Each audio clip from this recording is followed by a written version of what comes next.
Yunus, sebelum saya akhiri, ya mungkin ada pesan kepada masyarakat, penegak hukum, masyarakat, pejabat, Ya. sekaligus mungkin saran. Silakan. Terima kasih pesan saya kepada masyarakat seluruh Indonesia.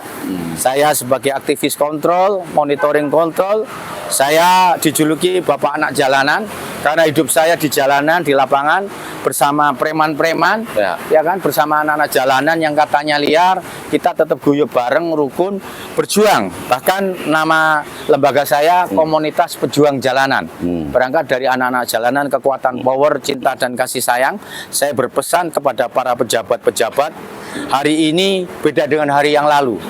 Hari ini hari yang luar biasa disiplinnya Bapak Presiden Prabowo, dibuktikan tidak hanya keluar-keluar saja yang dikatakan orang, tapi manfaat Bapak Prabowo sebagai presiden ini luar biasa. Dalam 1 tahun lebih sedikit aja sudah berapa puluh pejabat yang ditangkapi karena korupsinya. Ya. Berapa hakim yang ditangkap karena penyuapannya, berapa jaksa yang ditangkap karena penyuapannya, berapa polisi dan jenderal yang ditangkap karena juga mereka arogan kepada rakyat. Hari ini rakyat jangan takut menyuarakan. Saya tetap terus karena ini memang sudah takdir saya, diciptakan oleh Allah untuk membantu rakyat-rakyat yang membutuhkan pertolongan, rakyat yang terdolimi. Saya berpesan kepada semua masyarakat, kepada pejabat, hati-hati mulai sekarang. Tidak ada yang orang kebal hukum, ya, tidak ada.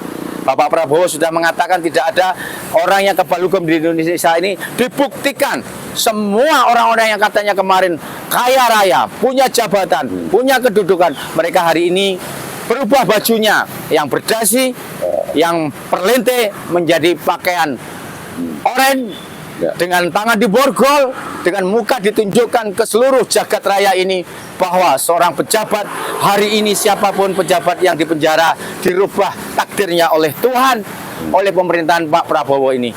Saya ucapkan terima kasih kepada Bapak Prabowo yang punya satu kekuasaan, yang punya satu kebijakan, punya kasih sayang kepada rakyat. Bapak Presiden Prabowo sudah tidak butuh apa-apa. Tidak butuh tenar, sudah tenar. Tidak butuh hebat, sudah hebat sebagai macan Asia. Tidak butuh adil, sudah adil. Tidak butuh kekayaan, kekayaannya dimakan sampai 70 turunan juga tidak habis. Pak Prabowo hanya butuh rakyat ini makmur, yang miskin tertolong, yang kena musibah pun ditata semuanya.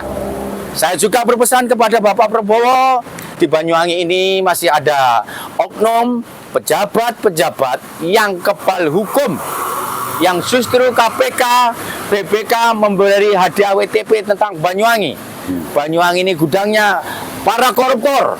Monggo, kalau KPK mau turun, ingin menampakkan kelaki-lakiannya bahwa KPK tegas kepada para koruptor, temui saya, panggil saya kasih data tumpukan korupsi para pejabat-pejabat atau oknum atau orang pribadi tertentu sebagai raja yang ada di Banyuwangi yang ahli korupsi.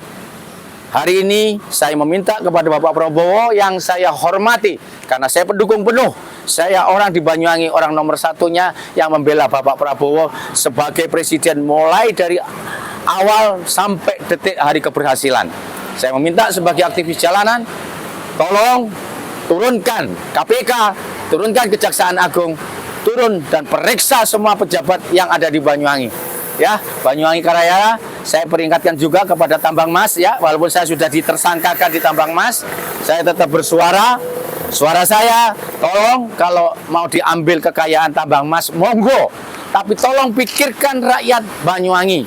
Minimal ada rumah sakit gratis, minimal semua anak-anak sekolah ini digratiskan, minimal biaya kesehatan semuanya ditata, karena kekayaan Banyuwangi di tambang emas itu tidak hanya tambang emas saja, ada uranium, ada tembaga, ada emas, dan ada semuanya yang dihasilkan jutaan ton.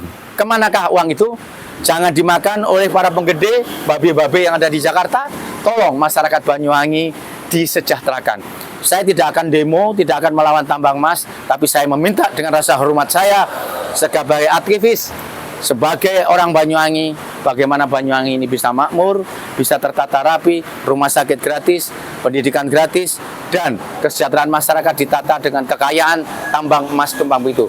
Terima kasih, perjuangan saya, backing saya hanya bintang, maha bintang, yaitu hanya Allah backing saya. Silahkan, saya mau diapakan, monggo-monggo, saya hanya berserah diri.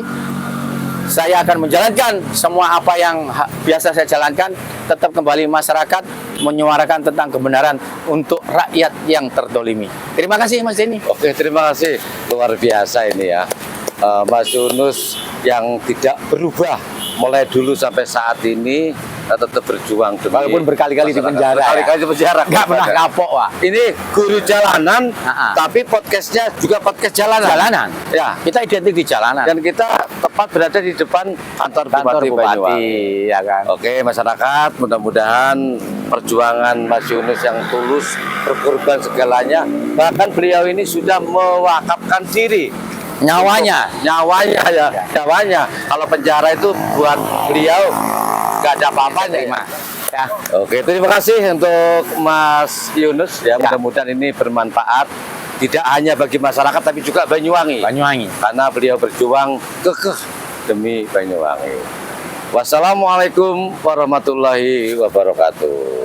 Terima kasih Mas Yunus. Mudah-mudahan selalu sukses. Amin. Dan tetap berjuang. Tetap Semangat. berjuang sampai kapanpun. Oke. Sampai darah, sampai nyawa pun dicabut, tetap berjuang. Oke, siap Mas. Ya.